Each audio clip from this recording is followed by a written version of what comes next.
Welcome to my YouTube channel study time with Priyanka. आज के इस वीडियो में हम सीबीएसई बोर्ड के क्लास 11 हिस्ट्री के लेटेस्ट सिलेबस को डिस्कस करने वाले हैं for the academic year of 2023 and 24। CBSE board ने आपके न्यू सिलेबस को रिलीज कर दिया है along with the new exam pattern. इस साल भी सीबीएसई बोर्ड ने आपके सिलेबस से काफ़ी चैप्टर्स को कम्प्लीटली डिलीट कर दिया है। साथ ही साथ आप लोगों को ये भी पता होगा कि इस साल आपके सारे ही एनसीईआरटी बुक्स को भी चेंज किया गया है आपके लेटेस्ट सिलेबस के अकॉर्डिंग। जो चैप्टर्स आप लोगों के लेटेस्ट सिलेबस से डिलीट कर दिया है वो सारे ही चैप्टर्स आप लोगों के न्यू एनसीईआरटी बुक से भी रिमूव कर दिया गया है ताकि स्टूडेंट्स को बुक को पढ़ने में कोई भी दिक्कत ना आए। अगर आपको अपने न्यू एनसीईआरटी बुक्स के रिगार्डिंग और भी इंफॉर्मेशन चाहिए देन आपको आई बटन पे एक वीडियो का लिंक दिख रहा होगा। उस वीडियो के थ्रू आप अपने न्यू एनसीईआरटी बुक्स के रिगार्डिंग और भी इंपॉर्टेंट इन्फॉर्मेशन को जान सकते हैं। नाउ अब हम आपके क्लास 11 हिस्ट्री के लेटेस्ट सिलेबस को डिस्कस करना स्टार्ट करते हैं along with the brief overview of all the chapters. This is the latest course structure, that means the latest syllabus for class 11 history subject. जैसे कि आप लोगों को पता ही होगा कि क्लास 11 हिस्ट्री सब्जेक्ट में आप लोगों को सिर्फ और सिर्फ एक ही बुक पढ़ना है एंड उस बुक का टाइटल है थीम्स इन वर्ल्ड हिस्ट्री। अगर आप अपने क्लास 11 हिस्ट्री बुक के कंटेंट को चेक करेंगे देन यू विल फाइंड कि आपके क्लास 11 हिस्ट्री बुक में जितने भी चैप्टर्स है वे सारे ही चैप्टर्स 4 सेक्शन में डिवाइडेड है। जो पहला सेक्शन है उस सेक्शन का टाइटल है अर्ली सोसाइटीज, जो दूसरा सेक्शन है उसका टाइटल है एम्पायर्स, जो तीसरा सेक्शन है उसका टाइटल है चेंजिंग ट्रेडिशन एंड जो लास्ट सेक्शन है सेक्शन 4 उसका टाइटल है टुवर्ड्स मॉडर्नाइजेशन। नाउ अब हम इन चारों ही सेक्शन के सारे ही चैप्टर्स को डिस्कस करते हैं जो कि आपके लेटेस्ट सिलेबस में इंक्लूडेड है। जो फर्स्ट चैप्टर जो कि आपके लेटेस्ट सिलेबस में इंक्लूडेड है उस चैप्टर का नाम है राइटिंग एंड सिटी लाइफ, जो कि आपके पहले सेक्शन का पार्ट है। ये जो चैप्टर है ये आपके पुराने हिस्ट्री के एनसीईआरटी बुक का सेकंड चैप्टर है। आपके पुराने हिस्ट्री के एनसीईआरटी बुक का जो फर्स्ट चैप्टर था जिस चैप्टर का नाम था from the beginning of time, वो चैप्टर आप लोगों के लेटेस्ट सिलेबस से कम्प्लीटली डिलीट कर दिया गया है।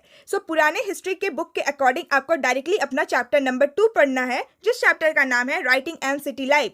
इस चैप्टर में आप लोग हमारे वर्ल्ड के पहले सिविलाइजेशन के बारे में पढ़ने वाले हो जिस सिविलाइजेशन का नाम था मेसोपोटामियन सिविलाइजेशन। इस चैप्टर में आप लोग मेसोपोटामियन सिविलाइजेशन के टाउन, सिटीज, कल्चर इन सारी चीजों के बारे में ही पढ़ने वाले हो। इस चैप्टर से टोटल 10 मार्क्स का क्वेश्चन पूछा जाएगा आपके एग्जाम में। नाउ जो सेकंड चैप्टर जो कि आपके लेटेस्ट सिलेबस में इंक्लूडेड है उस चैप्टर का नाम है एन एम्पायर अक्रॉस 3 कॉन्टिनेंट्स, जो कि आपके सेकंड सेक्शन का पार्ट है। ये चैप्टर आपको अपने पुराने हिस्ट्री के एनसीईआरटी बुक में चैप्टर नंबर 3 में मिलेगा। इस चैप्टर में आप एक ऐसे एम्पायर के बारे में पढ़ने वाले हो जो कि 3 कॉन्टिनेंट में फैला हुआ था एंड उस एम्पायर का नाम था रोमन एम्पायर। इस चैप्टर में आप लोग रोमन एम्पायर के बारे में ही पढ़ने वाले हो, साथ ही साथ रोमन एम्पायर को रूल करने वाले कुछ इंपॉर्टेंट एम्पायर्स के बारे में भी पढ़ने वाले हो। इस चैप्टर से भी टोटल 10 मार्क्स का ही क्वेश्चन पूछा जाएगा आपके एग्जाम में। ना आपका थर्ड चैप्टर जो कि आपके लेटेस्ट सिलेबस में इंक्लूडेड है उस चैप्टर का नाम है नोमैडिक एम्पायर, जो कि आपको अपने पुराने हिस्ट्री बुक में चैप्टर नंबर 5 में मिलेगा। आपके पुराने हिस्ट्री बुक का जो चैप्टर नंबर 4 था द सेंट्रल इस्लामिक लैंड, वो चैप्टर भी आप लोगों के सिलेबस से कंप्लीटली डिलीट कर दिया गया है। पुराने बुक के अकॉर्डिंग चैप्टर नंबर 3 को पढ़ने के बाद डायरेक्टली आपको चैप्टर नंबर 5 पढ़ना है। इस चैप्टर में आप लोग मंगोल एम्पायर के बारे में पढ़ने वाले हो जो कि एक सेंट्रल एशियन एम्पायर था। इस चैप्टर में आप लोग मंगोल एम्पायर के साथ साथ मंगोल एम्पायर को रूल करने वाले कुछ इंपॉर्टेंट एम्पायर्स के बारे में भी पढ़ोगे, जैसे कि चंगेज खान जो कि मंगोल एम्पायर के फाउंडर थे। इस चैप्टर से भी टोटल 10 मार्क्स का ही क्वेश्चन पूछा जाएगा आपके एग्जाम में। नाउ फोर्थ चैप्टर जो कि आपके लेटेस्ट सिलेबस में इंक्लूडेड है उस चैप्टर का नाम है द 3 ऑर्डर्स, जो कि आपके तीसरे सेक्शन का पार्ट है। ये चैप्टर आपको अपने पुराने हिस्ट्री के एनसीईआरटी बुक में चैप्टर नंबर 6 में मिलेगा। इस चैप्टर में आप लोग यूरोपियन सोसाइटी में एग्जिस्ट करने वाले 3 ऑर्डर्स यानी कि 3 वर्गों के बारे में पढ़ने वाले हो। पहला है क्लर्जी, दूसरा है नोबल्स या फिर नोबेलिटी एंड तीसरा है पीजेंट। इस चैप्टर से भी टोटल 10 मार्क्स का ही क्वेश्चन पूछा जाएगा आपके एग्जाम में। ना नेक्स्ट चैप्टर जो कि आप लोगों के लेटेस्ट सिलेबस में इंक्लूडेड है चैप्टर नंबर 5, उस चैप्टर का नाम है चेंजिंग कल्चरल ट्रेडिशन, जो कि आपके पुराने हिस्ट्री एनसीईआरटी बुक में चैप्टर नंबर 7 है। इस चैप्टर में आप लोग यूरोपियन सोसाइटी में जो कुछ भी इंपॉर्टेंट कल्चरल चेंजेस हुए थे उन सारे चेंजेस के बारे में पढ़ने वाले हो, जैसे कि रेनेसेंस के बारे में आप लोग इस चैप्टर में पढ़ोगे, साथ ही साथ इटालियन सिटीज के रिवाइवल के बारे में पढ़ोगे एंड ह्यूमनिज्म के कॉन्सेप्ट के बारे में भी पढ़ोगे। इस चैप्टर से भी टोटल 10 मार्क्स का ही क्वेश्चन पूछा जाएगा आपके एग्जाम में। नाउ नेक्स्ट चैप्टर जो कि आप लोगों के लेटेस्ट सिलेबस में इंक्लूडेड है वो है चैप्टर नंबर 6 जिस चैप्टर का नाम है डिस्प्लेसिंग इंडिजीनियस पीपल। सो ये चैप्टर आपको अपने पुराने हिस्ट्री के एनसीईआरटी बुक में चैप्टर नंबर 10 में मिलेगा।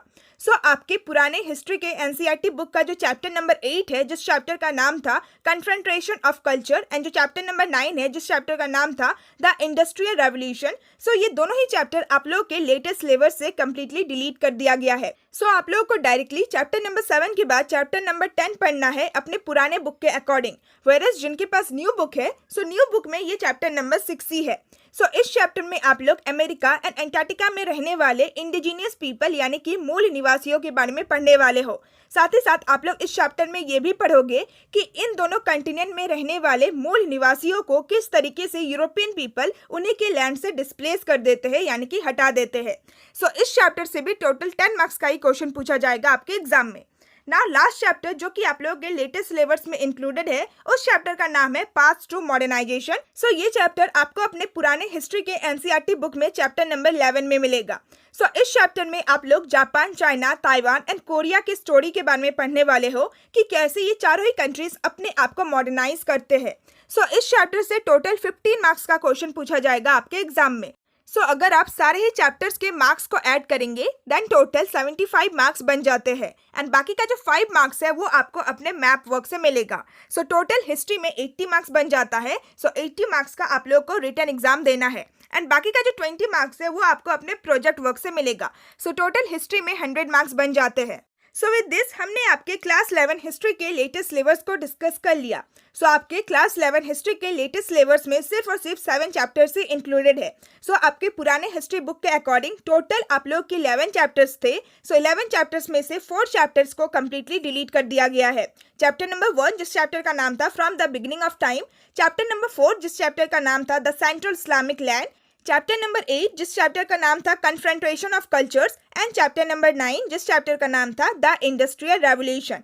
सो जिनके पास न्यू बुक होगा, सो न्यू बुक में आपको ये सारे चैप्टर्स नहीं मिलेंगे, आपको सिर्फ और सिर्फ 7 ही चैप्टर्स मिलेगा जो कि आपके लेटेस्ट सिलेबस में इंक्लूडेड है। वेयरएज जिनके पास पुराना बुक है, सो पुराने बुक में आप लोग को ये 4 चैप्टर नहीं पढ़ना है। इन चारों चैप्टर में आप लोग एक क्रॉस का निशान बना सकते हो। एंड और एक इम्पॉर्टेंट बात कि न्यू एनसीईआरटी बुक के चैप्टर्स के कंटेंट में एंड पुराने एनसीईआरटी बुक के चैप्टर्स के कंटेंट में कोई भी डिफरेंसेस नहीं है। चैप्टर के कंटेंट बिल्कुल सेम है, सिर्फ और सिर्फ जो चैप्टर्स आप लोग के लेटेस्ट सिलेबस से डिलीट कर दिया गया है, सो वो सारे ही चैप्टर्स आप लोग के न्यू एनसीईआरटी बुक से भी हटा दिया गया है ताकि स्टूडेंट को बुक पढ़ने में दिक्कत ना हो। सो अगर कोई स्टूडेंट पुराने हिस्ट्री के एनसीईआरटी बुक के थ्रू पढ़ना चाहता है देन वो आराम से पढ़ सकता है। सो अगर आप लोग अपने क्लास 11 हिस्ट्री के सारे ही चैप्टर्स को बहुत ही अच्छी तरीके से कंप्लीट करना चाहते हो, अगर आप अपने हिस्ट्री के सारे ही चैप्टर्स को बहुत ही अच्छी तरीके से समझना चाहते हो, देन आप मेरे एक्सप्लेनेशन वीडियोस के थ्रू अपने सिलेबस को कंप्लीट कर सकते हो। सो आपको मेरे चैनल पे क्लास 11 हिस्ट्री के हर एक चैप्टर का एक्सप्लेनेशन वाला वीडियो मिल जाएगा। साथ ही साथ आपको हर एक चैप्टर का important multiple choice question and साथ ही साथ इंपॉर्टेंट क्वेश्चन आंसर वाला वीडियो भी मिल जाएगा। So please check my description box में आपको क्लास 11 हिस्ट्री के प्लेलिस्ट का लिंक मिल जाएगा। सो आप मेरे वीडियोस के थ्रू बहुत ही अच्छी तरीके से अपने सिलेबस को कंप्लीट कर सकते हो। साथ ही साथ अगर आपको किसी भी दूसरे सब्जेक्ट के लेटेस्ट सिलेबस को जानना है then please comment me down, and साथ ही साथ अगर आपको क्लास 11 हिस्ट्री के न्यू एग्जाम पैटर्न को समझना है देन उसके लिए भी आप मुझे कमेंट कर सकते हो। सो विद दिस आज का ये वीडियो फाइनली एंड करते हैं। सो अगर आपको आज का ये वीडियो अच्छा लगा then please like my video and share my video with your friends and classmate, ताकि उन लोगों को भी क्लास 11 हिस्ट्री के न्यू सिलेबस के बारे में पता चले। And please subscribe to my channel अगर आप ऐसे और भी इंपॉर्टेंट वीडियोस देखते रहना चाहते हैं। So now see you all soon in my next video. Till then bye bye and stay tuned with my channel and thanks for watching my video.